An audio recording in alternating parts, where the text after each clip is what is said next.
ओम साई राम, जय साई राम। श्री साईं बाबा की चरण वंदना करते हुए मैं साईं बबीता आप सभी साईं भक्तों का अपने चैनल में हार्दिक स्वागत करती हूँ। जैसे कि आप सभी को पता है कि आज गुरुवार है और ये गुरुवार हम सभी साईं भक्तों के लिए किसी त्योहार से कम नहीं होता। तो आज जैसे मैं ग्लोबल महापारायण से जुड़ी हूँ, तो आज के दिन मैं बाबा की इस साईं सच्चरित ग्रंथ से 2 चैप्टर पढ़ती हूँ और सभी लोग जो जो इस महापारायण ग्रुप से जुड़े हैं वो सभी 2 चैप्टर पढ़ते हैं।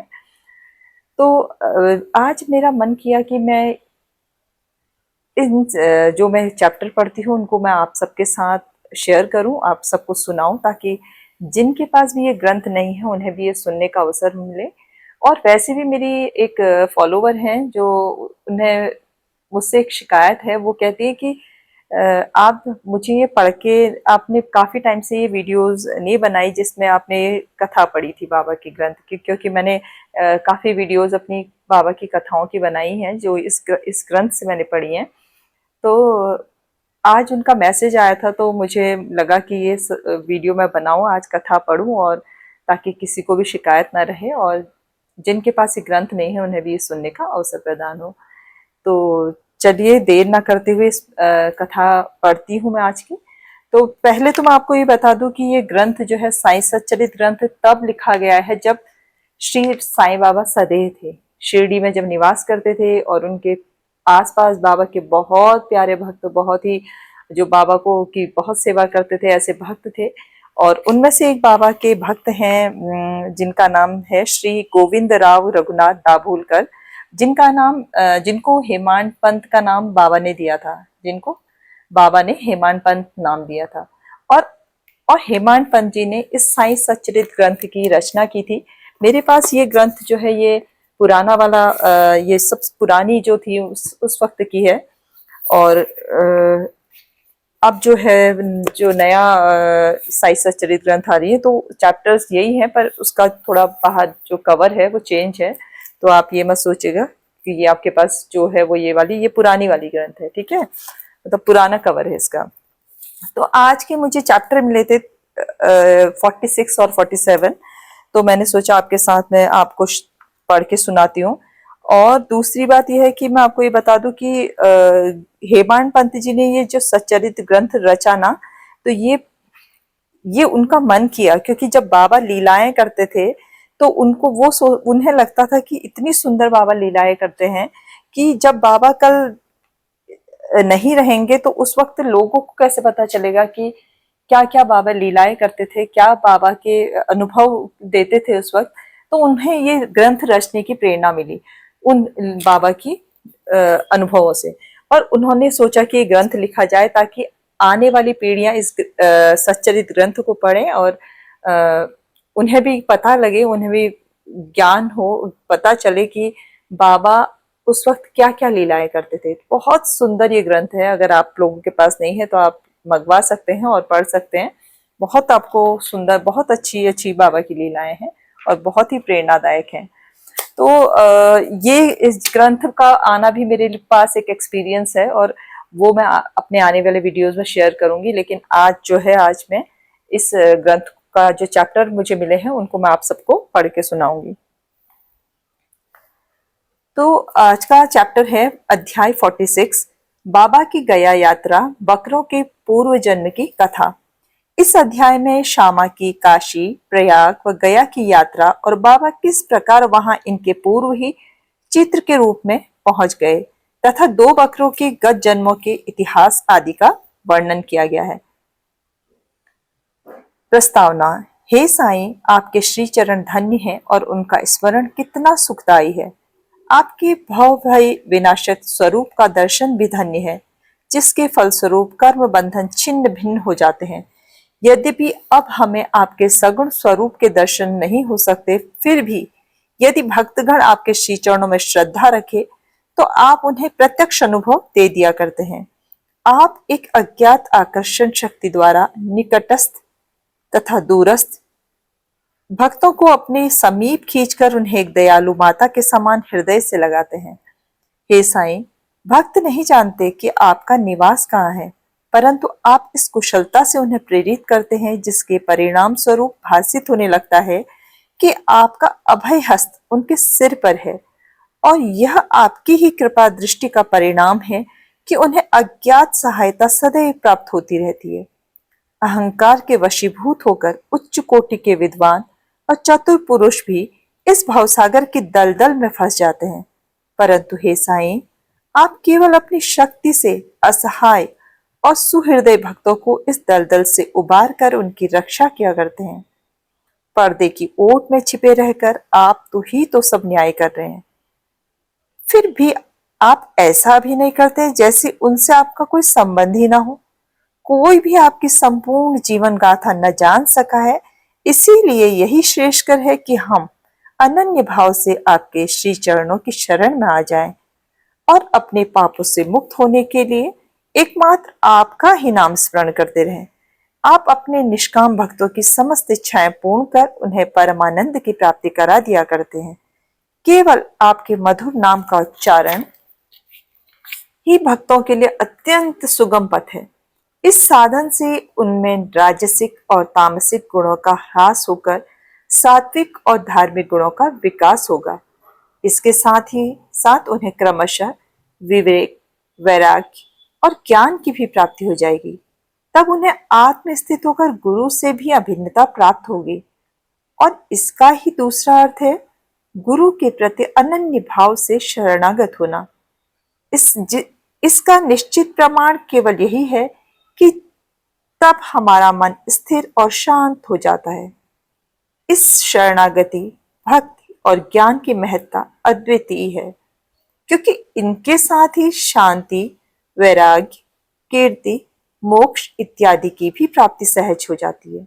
यदि बाबा अपने भक्तों पर अनुग्रह करते हैं तो वे सदैव ही उनके समीप रहते हैं, चाहे भक्त कहीं भी क्यों न चला जाए, परंतु वे किसी न किसी रूप में पहले ही वहां पहुंच जाते हैं। यह निम्नलिखित कथा से स्पष्ट है। अब जो कथा है वो आप ध्यान से सुनिएगा कि किस तरह बाबा अपने भक्तों से पहले ही उस स्थान पर पहुंच जाते जहां उनके भक्त जाने वाले हैं। गया यात्रा का यह अनुभव है। बाबा से परिचय होने के कुछ काल पश्चात ही काका साहेब दीक्षित ने अपने ज्येष्ठ पुत्र बापू का नागपुर में उपनयन संस्कार करने का निश्चय किया और लगभग उसी समय नाना साहेब चांदोरकर ने भी अपने ज्येष्ठ पुत्र की ग्वालियर में शादी करने का कार्यक्रम बनाया। दीक्षित और चांदोरकर दोनों ही शिरडी आए और प्रेम पूर्वक उन्होंने बाबा को निमंत्रण दिया। तब उन्होंने अपने प्रतिनिधि श्यामा को ले जाने को कहा, परंतु जब उन्होंने स्वयं पधारने के लिए उनसे आग्रह किया तो उन्होंने उत्तर दिया कि बनारस और प्रयाग निकल जाने के पश्चात मैं श्यामा से पहले ही पहुंच जाऊंगा। पाठकगण कृपया इन शब्दों को थोड़ा ध्यान में रखें, क्योंकि ये शब्द बाबा की सर्वज्ञता के बोधक हैं। बाबा की आज्ञा प्राप्त कर श्यामा ने इन उत्सवों में सम्मिलित होने के लिए पहले नागपुर, ग्वालियर और इसके पश्चात काशी, प्रयाग और गया जाने का निश्चय किया। अप्पा कोते भी श्यामा के साथ जाने को तैयार हुए। प्रथम तो वे दोनों उपनयन संस्कार में सम्मिलित हुए होने नागपुर पहुंचे। वहां काका साहेब दीक्षित ने श्यामा को 200 रुपये खर्च के निमित्त दिए। वहां से वे लोग विवाह में सम्मिलित होने ग्वालियर गए।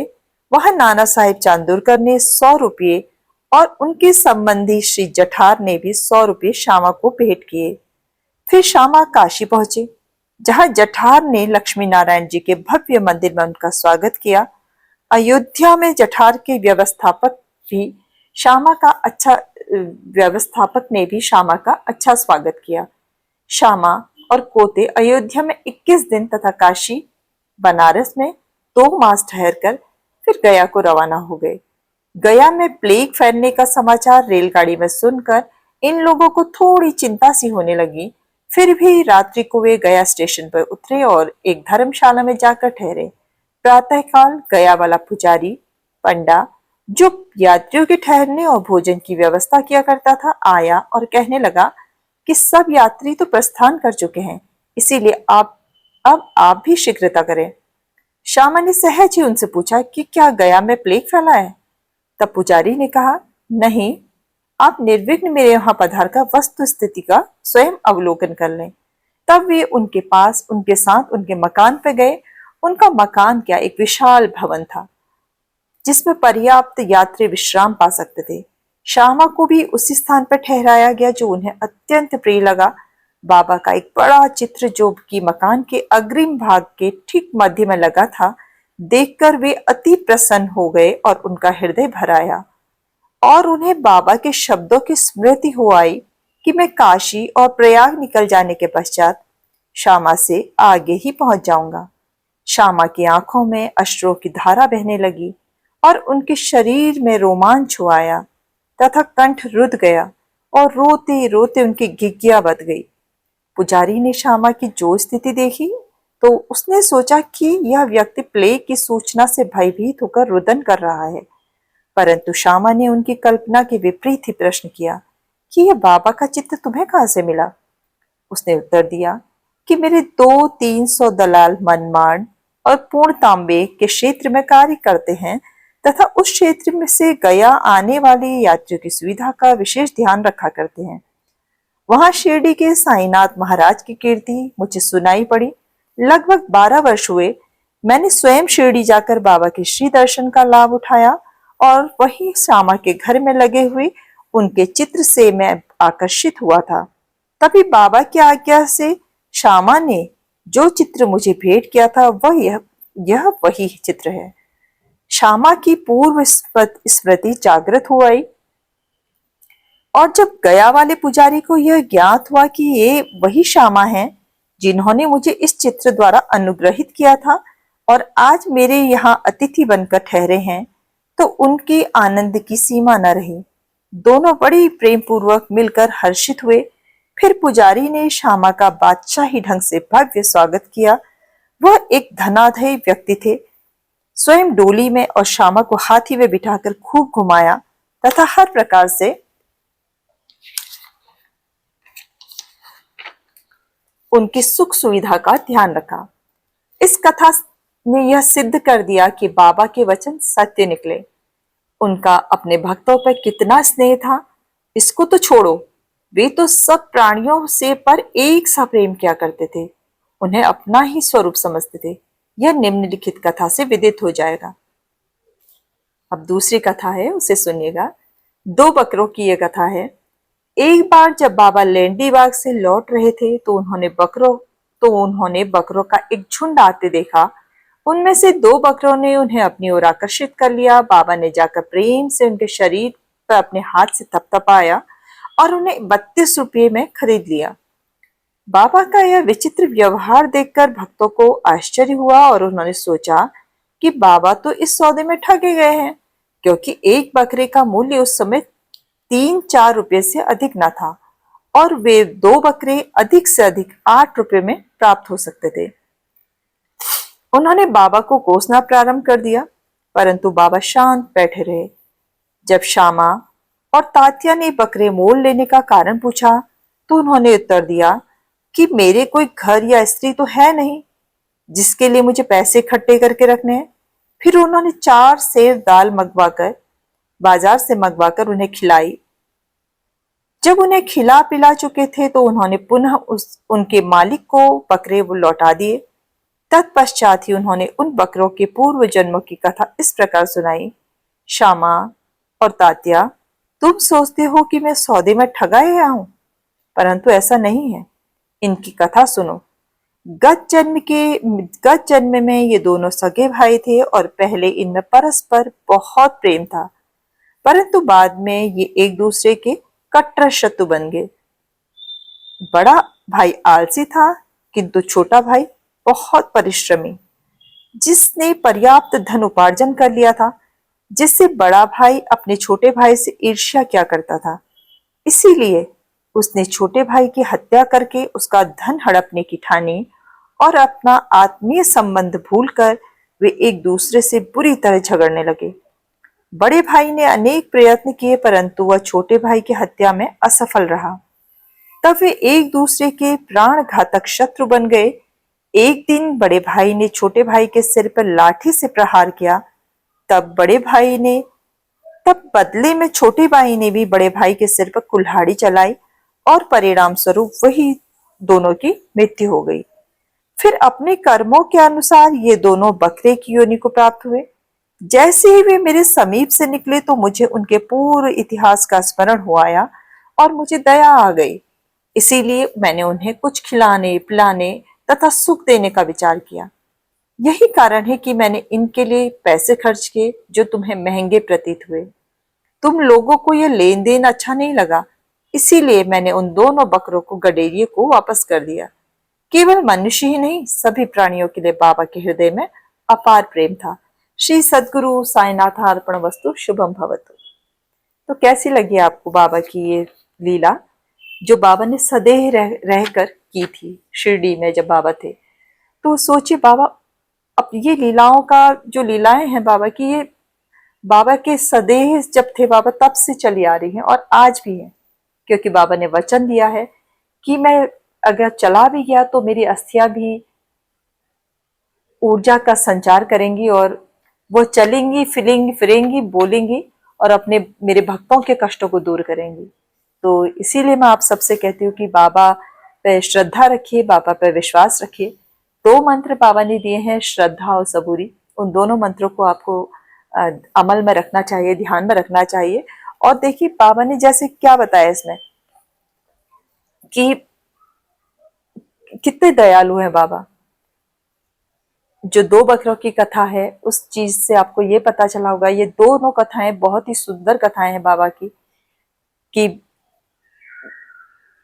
उनके पूर्व जन्म में वो एक दूसरे के प्राण घातक शत्रु थे और एक दूसरे को मार भी दिया था उन्होंने, दो भाइयों ने। लेकिन देखिए बाबा का प्रेम उनसे कम नहीं हुआ। इस जब दूसरा जन्म लेके वो बाबा के सामने आए तो बाबा ने तब भी उनको उसी करुणा और ममता भई अपनी दृष्टि से देखा और उनको वही प्यार दिया जो बाबा सबके लिए, बाबा का प्रेम एक समान है। इस बात से ये पता लगता है। और जो चित्र की लीला है वो भी आज भी बाबा की होती है कि बाबा का जो स्वरूप आप कहीं देखते हैं, कहीं जाते हैं और बाबा का स्वरूप दिखाई देता है या नाम दिखाई देता है, तो वो भी बाबा का प्रत्यक्ष, वहां पे बाबा प्रत्यक्ष रूप में विराजमान है, ये उसका प्रमाण है। आपको ये लीला कैसी लगी बाबा की, ये ग्रंथ की, ये अध्याय 46 की ये लीला थी, ये आपको कैसी लगी प्लीज मुझे जरूर बताइएगा। और अगर आपको बाबा की लीलाएं पसंद आई हो तो प्लीज मेरे चैनल को लाइक शेयर और सब्सक्राइब करना बिल्कुल मत भूलिएगा। ओम साई राम, जय साई राम, जय जय साई राम।